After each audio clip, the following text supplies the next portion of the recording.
Karnataka news beat follow ಮಾಡಿ, subscribe ಮಾಡಿ. ರಾಜ್ಯ ಸರ್ಕಾರ ನಾವು ಪರಿಶೀಲನೆ ಮಾಡ್ತೀವಿ ಎನ್ನುವಂತ ನೆಪಗಳನ್ನ ಒಡ್ಡೆ ಸುಮಾರು 16 ಲಕ್ಷ ಫಲಾನುಭವಿಗಳ ಮಾಸಿಕ ಪಿಂಚಣಿಯನ್ನ ಸ್ಥಗಿತಗೊಳಿಸಿಬಿಟ್ಟಿದೆ. ಜನರನ್ನ ಅಲೆದಾಡುವಂತೆ ಮಾಡಿಬಿಟ್ಟಿದೆ.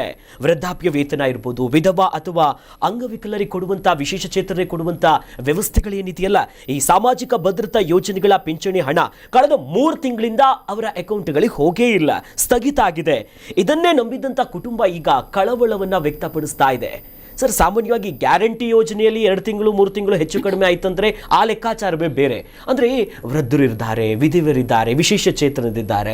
ಅಂದ್ರೆ ಸರ್ಕಾರ ಅದು ಯಾರಿಗೋ ಜ್ವರ ಬಂದ್ರೆ ಇನ್ಯಾರಿಗೂ ಬರೆ ಎಳಿತಾ ಇದೆಯಾ ಅನ್ಸುತ್ತಿದೆ. ನೀವು ಹೇಳ್ದಂಗೆ ಅಲ್ಲೇ ಸಣ್ಣ ಬದಲಾವಣೆ ಅಂದ್ರೆ ಈ ಗ್ಯಾರಂಟಿ ಯೋಜನೆಗಳಲ್ಲೇ ಒಂದಷ್ಟು ಬದಲಾವಣೆ ಆದ್ರೆ ಅಂತಲ್ಲ, ಅದಕ್ಕೋಸ್ಕರನೇ ಬದಲಾವಣೆ ಆಗಿರೋದು. ಗ್ಯಾರಂಟಿ ಯೋಜನೆಗಳನ್ನ ಬರ್ಸಕ್ಕಾಗದೆ ಅದನ್ನ ಆರ್ಥಿಕ ಹೊಂದಾಣಿಕೆಗೋಸ್ಕರನೇ ಇವೆಲ್ಲ ಮಾಡ್ತಾ ಇರೋದು. ನಾಟಕ ಮಂಡಳಿ ಸೃಷ್ಟಿಯಾಗಿರುವಂಥದ್ದು, ಅನುಷ್ಠಾನ ಮಂಡಳಿ ಏನಿದೆಯಲ್ಲ, ಇವ್ರು ಮಾಡೋ ಕೆಲಸ ಇದೇನೆ. ಇಲ್ಲಿ ಹೊಂದಾಣಿಕೆ ಮಾಡೋಣ ಅನ್ನುವಂಥದ್ದಕ್ಕೆ ಮರು ಸಮೀಕ್ಷೆನೋ ಮರು ಪರಿಶೀಲನೆ ಅಡಿಯಲ್ಲಿ ಈಗಾಗಲೇ 16 ಲಕ್ಷ ಜನರನ್ನ ಹಂಗೆ ಕಾಯ್ದಿರಿಸಿದಾಗುತ್ತೆ. 16 ಲಕ್ಷ ಜನ. ಇವರೇನೋ 81 ಲಕ್ಷನೋ 82 ಲಕ್ಷ ಜನ ಪಿಂಚಣಿದಾರರಿದ್ದಾರೆ. ಅವರಲ್ಲಿ 400 ಕೋಟಿ ರೂಪಾಯಿ ಖರ್ಚಾಗ್ತಾ ಇತ್ತಂತೆ. ಇವರಿಗೆ 16 ಲಕ್ಷ ಜನರನ್ನ ಈ ಕಾಯ್ದಿರಿಸುವಂತ ಕೆಲಸ ಮಾಡಿರೋದ್ರಿಂದ 3 ತಿಂಗಳಿಂದ ಇವರಿಗೆ ತಿಂಗಳು 150 ಕೋಟಿ ರೂಪಾಯಿ ಉಳಿತಾ ಇದೆ. ಈಗ ಈ ದುಡ್ಡನ್ನ ಅಲ್ಲಿಗೆ ಹೊಂದಾಣಿಕೆ ಮಾಡೋಣ ಅಂತ ಈ ಆರ್ಥಿಕ ಹೊಂದಾಣಿಕೆಗೋಸ್ಕರ ಈ ನಾಟಕ ನಡೀತಾ ಇರುವಂಥದ್ದು. ಆರ್ಥಿಕ ಹೊಂದಾಣಿಕೆ ಇದರಲ್ಲಿ ಏನು ವ್ಯತ್ಯಾಸ ಇಲ್ಲ. ಯಾಕಂದ್ರೆ ಮಾಡುವಂಥದ್ದು ಪ್ರಕ್ರಿಯೆ ಮಾಡ್ತಾನೆ ಈಗ 3 ತಿಂಗಳು ಕಳ್ಕೊಂಡು ಬಿಟ್ಟಿದ್ರೆ ಏನೂ ಆಗ್ತಿರ್ಲಿಲ್ಲ.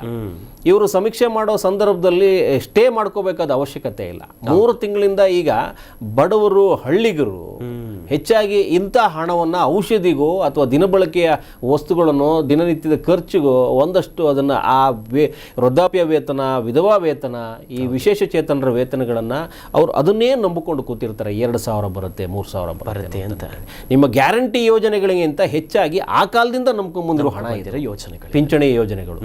ಇದು ಭದ್ರತಾ ಲೆಕ್ಕಾಚಾರದಲ್ಲೇ ಇರುವಂಥದ್ದು, ಸಾಮಾಜಿಕ ಭದ್ರತೆಗೋಸ್ಕರ ಮಾಡಿರುವಂಥದ್ದು ಪಿಂಚಣಿ. ನಮ್ಮ ಜವಾಬ್ದಾರಿ ಅನ್ನುವಂಥದ್ದಕ್ಕೆ ಸರ್ಕಾರ ಕೊಡ್ತಾ ಇರುವಂಥ ಯೋಜನೆ ಇದು. ಈ ಪಿಂಚಣಿಯನ್ನು ನೀವು ತಡೆ ಹಿಡಿದ್ಬಿಟ್ಟು ನಿಮ್ಮದು ಯಾವುದೋ ಗ್ಯಾರಂಟಿಗೋಸ್ಕರ ತಡೆ ಹಿಡಿದು ಕೂತ್ಕೊಂಡ್ಬಿಟ್ರೆ 3 ತಿಂಗಳಿಂದ ಬಡವರು ಪಾಡೇನು ಹೇಳಿ. ಇದನ್ನೆಲ್ಲ ಗಮನಿಸಿನೇ ಮುಂದಿನ ಚುನಾವಣೆಯಲ್ಲಿ ನಿಮ್ಮ ಫಲಿತಾಂಶ ಬರುತ್ತೆ. ಹೌದು, ಜನ ಮರ್ತು ಬಿಟ್ರೆ ಗೊತ್ತಿಲ್ಲ, ತುಂಬಾ ಬೇಗ ನಮಗೆ ನಮ್ಮ ಜನಗಳಿಗೆ 1,000 ಕೊಟ್ಟು ಬಿಟ್ರೆ ಮರ್ತೋಗ್ಬಿಡ್ತಾರೆ 3 ತಿಂಗಳದಲ್ಲ. ಹೌದು, ನೆಕ್ಸ್ಟ್ ಚುನಾವಣಾ ಸಂದರ್ಭದಲ್ಲಿ 1,000 ಹೊಡೆದು ಬಿಟ್ರೆ ಇವು ಯಾವುದು ಕೌಂಟಿಗೆ ಬರಲ್ಲ, ಹಂಗೆ ಹೊಟ್ಟೋಗ್ಬಿಡ್ತವೆ. ಹಂಗೆ ಮರಿಬೇಡಿ. ಈ ಮಾಡಿರೋದನ್ನೆಲ್ಲ ಕೌಂಟಲ್ಲಿ ಇಟ್ಟುಕೊಂಡು ಒಂದು ಸರಿಯಾದ ಒಂದು ಫಲಿತಾಂಶವನ್ನು ಕೊಡ್ತಾ ಬನ್ನಿ. ಆಗ ಇವು ಯಾವ ಯೋಜನೆಗಳು ಸ್ಥಗಿತನೂ ಆಗಲ್ಲ, ನಿಮ್ಮ ಹೊಟ್ಟೆಗೆ ತಣ್ಣೀರು ಬಟ್ಟೆನೂ ಬೀಳಲ್ಲ, ಬಾಯಿ ಮೇಲೆ ಮಣ್ಣು ಬೀಳಲ್ಲ. ಇದನ್ನು ಸ್ವಲ್ಪ ಯೋಚನೆ ಮಾಡಿಕೊಂಡು ಮುಂದೆ ಪ್ರಜಾಪ್ರಭುತ್ವದ ಅಡಿಯಲ್ಲಿ ನಾವು ಪ್ರಭುಗಳು ಅನ್ನೋದನ್ನು ಮರಿಬೇಡಿ. ನೀವು ಒಂದೊಂದು ಸರಿ ನೀವು ಮರ್ತೋಗ್ಬಿಡ್ತೀರಿ, ಯಾವ್ಯಾವುದಕ್ಕೋ ಆಮಿಷಕ್ಕೋ ಇನ್ನೊಂದಕ್ಕೋ ಮತ್ತೊಂದಕ್ಕೋ ಬಿದ್ದು.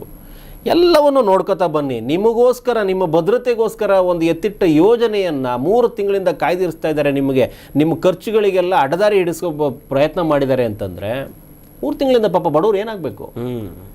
150 ಕೋಟಿ 450 ಕೋಟಿ ಉಳಿಸ್ಕೊಂಡ್ಬಿಟ್ರು. ಒಂದು ತಿಂಗಳ ಯೋಜನೆ ಏನಿದೆ ಪೂರ್ತಿ ಪಿಂಚಣಿ ಯೋಜನೆ 80 ಚಿಲ್ಲರೆ ಆಗುತ್ತೆ, 400 ಕೋಟಿ ಆಗುತ್ತೆ. 450 ಕೋಟಿ ಬಂದ್ಬಿಡ್ತು ಒಂದೇ ಸರಿ 3 ತಿಂಗಳು ಉಳಿಸ್ಕೊಂಡಿರೋದಕ್ಕೆ. ಹಾಗಾಗಿ ಆರ್ಥಿಕ ಹೊಂದಾಣಿಕೆಗೋಸ್ಕರ ಬಡವರನ್ನ ಇವರು ಕತ್ಲಲ್ಲಿಟ್ಟರು ಅಷ್ಟೇ, ಬಡವರನ್ನ ಉಪವಾಸ ಇಟ್ಟರು ಅಷ್ಟೇ, ಬಡವರನ್ನ ಅಡ್ಡದಾರಿಗೆ ತರಿಸ್ಕೊಟ್ರು ಅಷ್ಟೇ. ಆ 2,000 3,000 ಎಲ್ಲೋ ಅವ್ರು ಕೈ ಸಾಲ ಮಾಡಿಕೊಂಡು ಮತ್ತೆ ಸಾಲಗಾರನ ಮಾಡ್ತಾರೆ.